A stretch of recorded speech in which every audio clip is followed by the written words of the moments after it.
مرحبا بكم. نرجعوا لقضية عمي بوعلام. على بالكم المرة اللي فاتت كما قلنا لكم يا ودي راه مش الجزائر اللي ما حبتش تستقبل أحد رعاياها وما على باليش كما كانوا بعض الناس يروجوا ويديروا في المشاكل. راهو كاين قانون دولي يضمن حقوق الناس، إذا كان اللي تنفح لك فيه تهزه وترميه هذه راهي خطر على الجالية الجزائرية في فرنسا. اسمعوا هذا السكرتيرة الوطنية لحزب الخضر الفرنسي، اسمعوا واش قالت لكم على قضية عمي بوعلام وكيفاش القانون كيفاش نورمالمون تتم الأمور. نخلوكم مع هذا الفيديو وما تنسوش الاشتراك في القناة ولايك للفيديو. Je trouve que tout ça, c'est de la provocation. Ces influenceurs, oui, sont dans la provocation, c'est ce qui les caractérise, mais Bruno Retailleau aussi dans la provocation. Et ça, il faut le dire. C'est plus que de la provocation, c'est des appels à la haine. Oui, mais ce que fait M. Retailleau, c'est contraire à l'état de droit. D'expulser des gens dont un procès est prévu le 14 février, sans attendre leur procès, excusez-moi, c'est un symbole de l'extrême droite au pouvoir. Le droit international, par exemple, les relations entre États ont des règles aussi.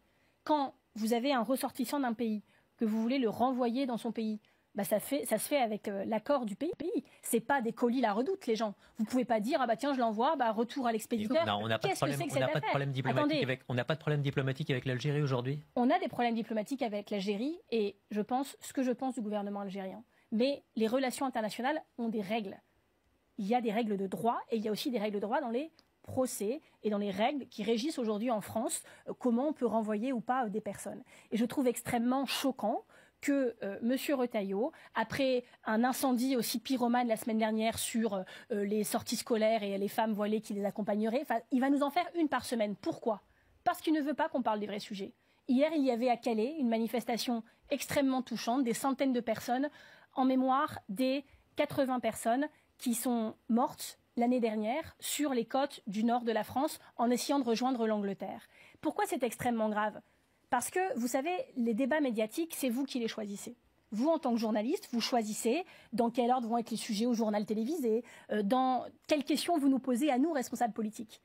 Quand M. Retailleau allume un incendie par semaine, parce que c'est ce qu'il fait que vous me posez à moi des questions sur ses provocations, plutôt que de lui poser des questions à lui sur son bilan. Parce que c'est son bilan et celui de M. Darmanin, des morts en mer Méditerranée. Et je peux vous faire beaucoup de sujets comme ça. Vous savez, il y a 40% de la population de Gaza qui a été exterminée depuis le début du conflit israélo-palestinien, depuis les incursions terrestres en octobre 2023. Et je trouve que cette manière de faire de la politique occulte les sujets les plus graves, celui de l'environnement, celui des Palestiniens, beaucoup de sujets comme ça qui passent à l'ombre de micro-polémiques qui ne m'intéressent pas.